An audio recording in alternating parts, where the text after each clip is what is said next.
How y'all doing? I told y'all I was gonna do the part two of the Q&A. So we've reached that moment. Um, got a lot of questions. I won't be able to answer all of these questions, but I'll get to as many of them as I can. I appreciate y'all for the questions that y'all sent me um, for part one, and I hope I answered them to y'all's satisfaction. Before we get going, make sure, man, that y'all go to the website and order the new album. My new album is called Mightier Than the Sword, and it will be shipping in about a week. So make sure y'all go to southparkcoalition.net and order the album. Do it right now, man. Whether you here in the U.S. overseas, make sure you go to the site and order it right now. Just go to southparkcoalition.net, click music store, and then you'll see the new album plus all of the old catalog too, along with Murder One, Rapper K, several SPC members. And the album will be on iTunes in about a week, along with Spotify and Amazon and all the digital avenues. So make sure you support the movement, man. Uh, we're going to get right into these questions. I'm just scrolling down a few of them. Make sure I don't hit nothing that I touched on last night. Um, this one comes from John Vander Grinton, and he asks, what were your top 5 albums of 2017, and who do you want to record with that you haven't yet? To be honest with you, John, I don't really listen to a lot of new music. So as far as if you're speaking about other artists, I don't really listen to a lot of new music, so I wouldn't even be able to honestly name 5 albums that came out in 2017, and that's the truth. Um, I tend to listen more to the older stuff, old school, whether it be rap or R&B. So I'm sorry I couldn't answer that one, but who do I want to record with that I haven't yet? Of course, you know, the first name that comes to mind would be Stevie Wonder, um, Prince, even though Prince is gone now. It would have been great to work with Prince. As far as rappers go, you talking about Tila Rock, Run DMC, the old school artists that I grew up listening to, KRS-One, anybody in the city of Houston, I've already worked with them pretty much. So I scratched a lot of those guys off my list because so many great legends in this city, and I've already had the honor of working with them. So we'll go on to the homie Aaron Shannon. What up, Aaron? He said in Antagonistic Radio, you said you made a lot of bad songs back in the day, but it's not right, not wise to be rapping that way. He said, I've always wondered what songs you were referring to. Just songs that I was speaking real ignorant in. You know, songs I may have made about disrespecting women and just stupid stuff that I said when I was younger. And that's kind of cringy now when I listen back to that stuff. Things I featured on other people's albums, just in my ignorant youth and not really valuing the power of words like I try to do now. I still got a long way to go in my development, but just songs like that. Can't think of some too many off the head, but trust and believe. Do you think this question was asked by Octo Cyclo Spyro Gyro Exo? Now that's a name. Do you think that we should have evolved to a new music from rap by now? If you mean like a new genre of music, that's hard to say, man. I mean, rap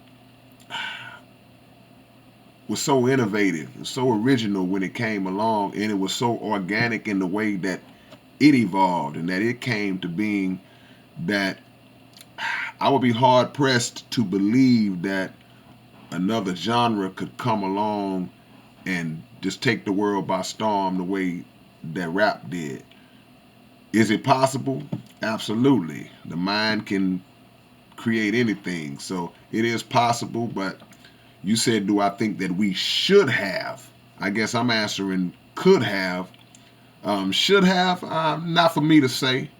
I think if an individual finds it in his heart or has that I guess that ordained mind frame to create something new, it'll come. But right now, no. Let me see. Let me scroll down a little bit more. Explicit content.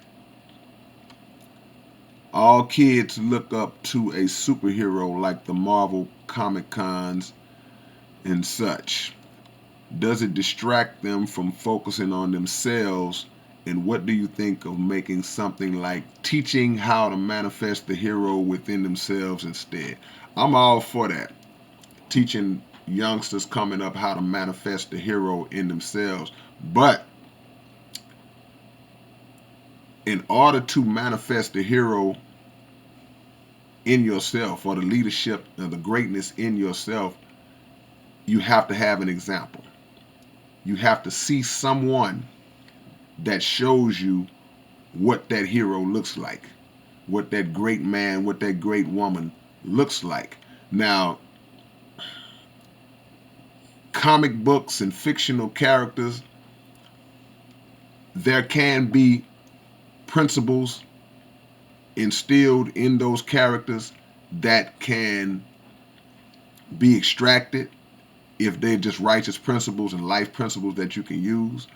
If it's too over the top, or if it's something that just so ridiculous that a child shouldn't even be subjected to, then no, we shouldn't subject our children to that.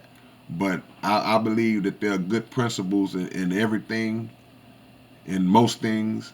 So, but I think it starts with the creator and examples of men and women who are embodiments of the creator spirit, where people can look at those individuals and say, that's something I can strive for. So I agree with where you're going with the question. Are you Gangster Cool asks, are you ever gonna make the Grand Deception Booty remix featuring T Rash? We still waiting on it. Nah, man, we ain't gonna do that. We'll let T Rash do that. I had a song where I said how I look doing a Grand Deception Booty remix. I mean, that stemmed from people always trying to tell me what I should do to blow up. You know, I've always hated that. I get tired of people suggesting to me how I should change my image and how I should alter my persona and my brand in order to hit it big and hit the mainstream. So I was joking around like, how would I look doing the Grand Deception Booty remix? So nah, we're not gonna do that. We're not gonna do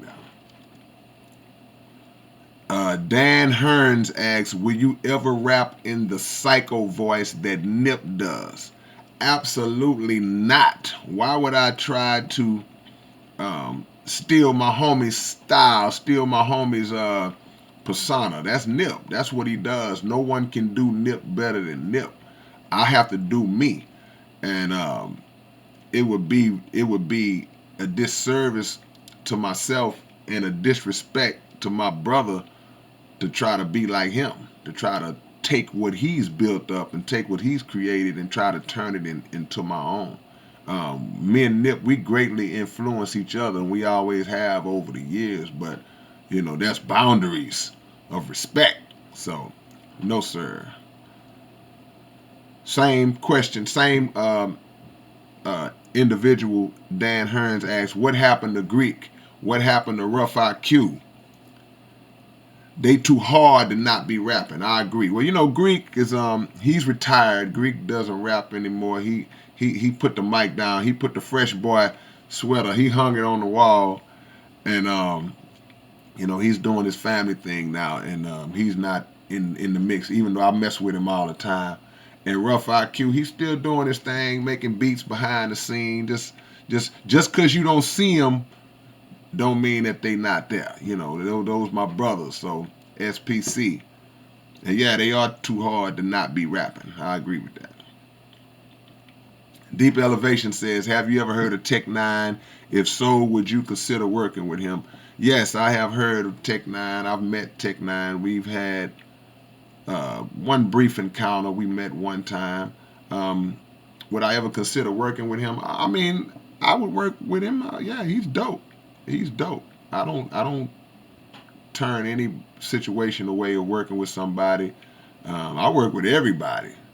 I'm not one of those people who feel like I'm above getting down with somebody, man. You know, Tech Nine is dope, and he's a boss. He's built his own brand and established his own thing, like an independent artist should. So, just respect. Let me see. Go down a little bit. What up, James Hoffman?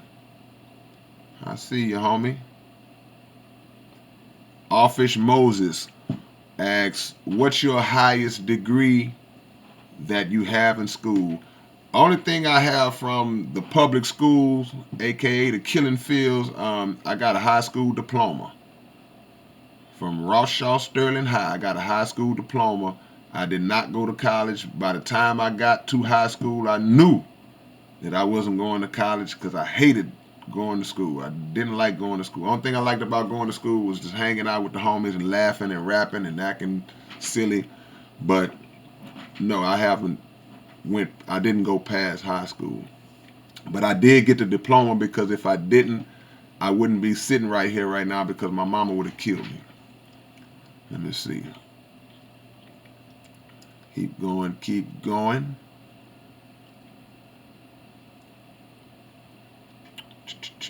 I don't want to reiterate some of the same questions that I already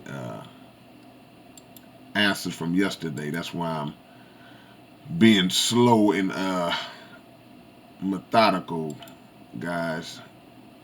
So bear with me as we move forward. Okay, hold on. All right.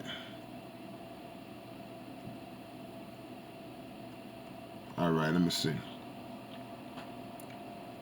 Nope, nope, nope, nope. Nope, nope, nope, nope. Nope, nope, nope, nope.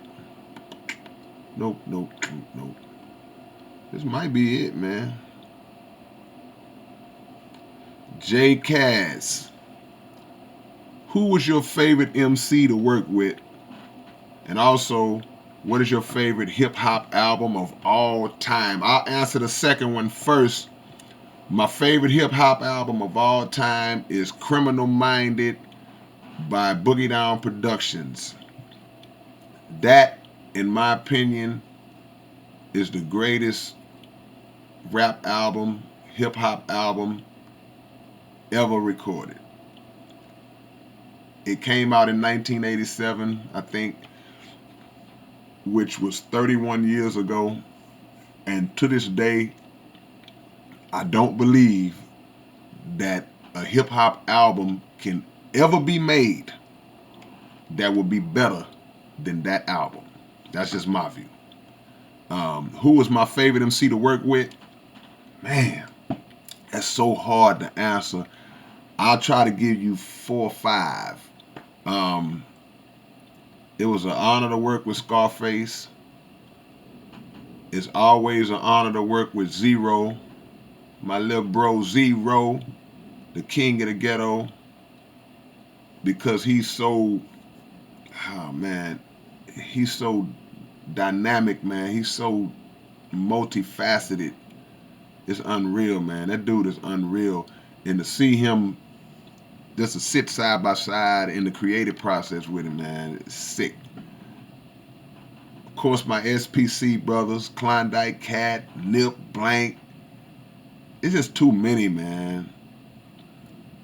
You get in trouble when you start listing out names because you're gonna always forget somebody. It's hard to say, man. It's a lot of guys, too many guys. I've worked with guys, or I've been in contact to work with guys that I was honored to work with. Like I did some stuff with Razzcast, I think last year, and I was just happy that a great MC like that reached out and was like, "Man, come get down on my stuff." Cannabis, Cannabis threw me on like 3 of his tracks, and that was like, it's all you can do, man. One of the greatest lyricists of all time asks you to get on his song. What can you do but break your hand trying to get a pen? So I've worked with a lot, man. I'm very thankful. Let me see what else we got. Octo, Octo Cyclo again. He asks, "Do you think that an ill MC can stop writing cold turkey and start writing about 5 years later and be ill and relevant, ready for a seasoned MC?" Yeah, it depends on the condition of your mind after that 5 year period. What were you doing? What were you feeding your brain during that hiatus? Staying relevant only means that you are still in tune with the times, the current time. If you're in tune with the current time, then your thinking is already operating along the frequency of relevance. You understand what I'm saying? It's about now translating that to the pad. So if you are able to stay in touch with what's going on, then yeah, you'll be relevant. Now it's in terms of just musically, you don't want to be outdated in your style, you don't want to be outdated in your production, things of that nature. But yeah, you could stop. You may have to kind of knock a little dust or rust off, but you could stop and come back.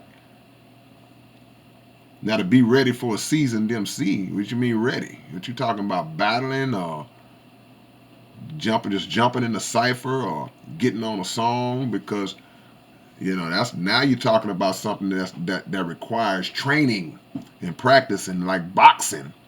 A boxer can't retire then come back 3 years later and be the same guy. He kind of work his way back in. So, yeah. Offish Moses asks, "How did you become such a great human being?" I don't consider myself a great human being, sir. I'm striving to be a better person every single day. And some days you do all right, and some days you fall flat on your face. I am in no way, shape, form, or fashion a great human being. I'm just an individual who's trying to get there, bro. I got my flaws and my shortcomings just like everybody else. And I never want people to think that um, my music, any excellence that I may be blessed to achieve in my music, I don't want you to think that that is an absolute reflection of who I am as a person, because I struggle and I have faults just like everybody else. I'm a work in progress just like you.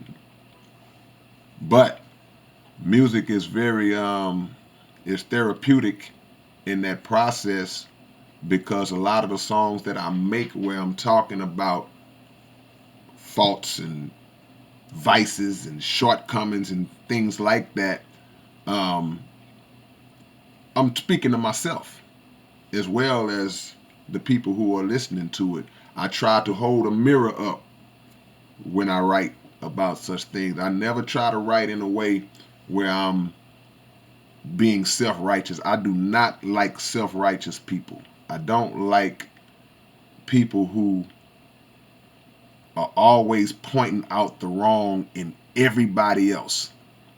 I see it online all the time. I just see it just in the streets all the time. Just everybody is the worst person in the world except you.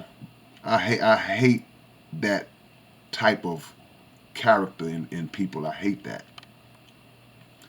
Especially when I know people. Then I'm really like, man, I know you. Don't act like that. Let me see. What else we got? Look like we might be winding down, y'all. Might be winding down, y'all. I think somebody asked me this yesterday about veganism. Nah, not my thing. I'm not big on not eating dairy and all that. I still like milk. You're not gonna take me off milk. I don't care what y'all say. You got your research on it. I got mine too. We can meet and have the discussion. Let me see. The engineer.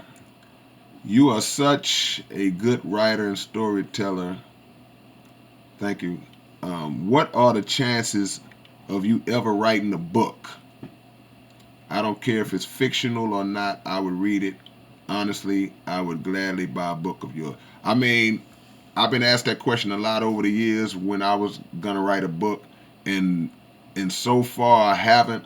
But lately, I've been kind of gradually moving towards the reality of writing a book.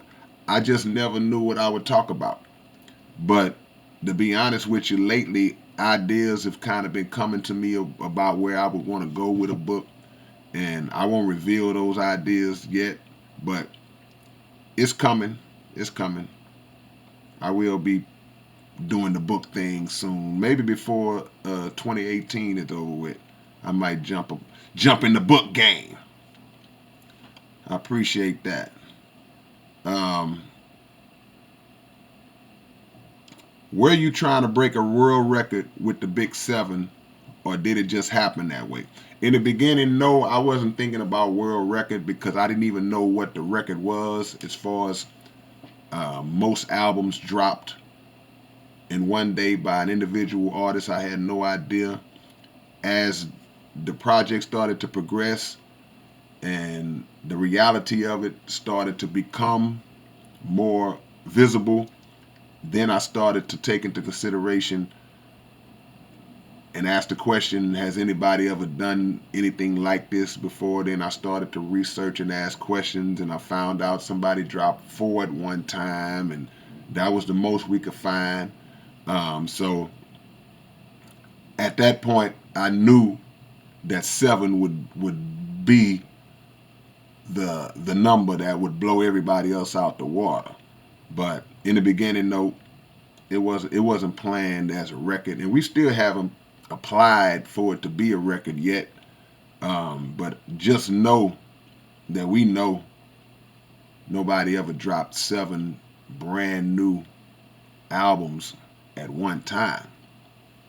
Until this year when Mr. Farrakhan did it. Mr. Farrakhan just dropped a 7 CD set, and it's the packaging of it by itself is off the chain. So support that, because y'all don't know the minister is a trained violinist, and he's got some of the greatest artists in music history featuring on his project as well. So please, you want to hear some good music, support the minister as well.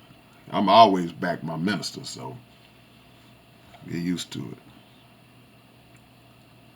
The engineer also asks, how do you feel about the future of hip hop? I would love to hear your opinion on that.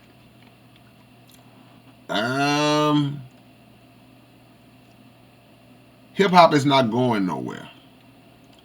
I think a lot of times when people ask about the future of hip hop, they're asking from a viewpoint based on possible dissatisfaction they may have with the genre or the direction they think it's going based on the type of music that's dominant right now.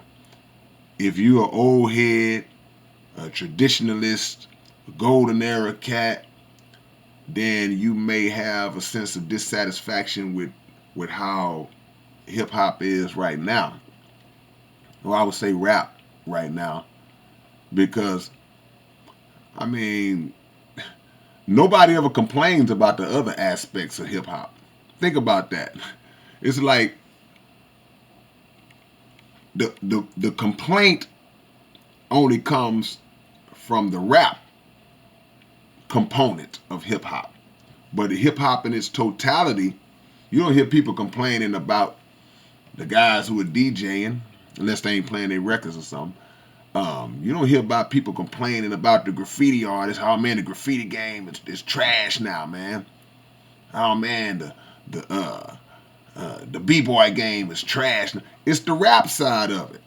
So I mean, if we talking about the future of hip hop or we talking about the future of rap, neither is going anywhere. It's gonna evolve. It's gonna change. It's gonna go in different directions. Some will like it, some won't. But as time goes on, this thing has been in existence so many years that those generations are going to naturally start to break off and kind of migrate into their own little pockets and own little worlds. The things I listen to come from a different era. The rap I listen to comes from a different era, and I'm going to always dwell in that era. I may dip out here and there to see what's going on, or somebody in the new era might release something that make me say, okay, yeah, that's nice. But then there are other pockets that have developed that I'll never migrate towards because it's just not me. It's not to knock what the youngsters are doing.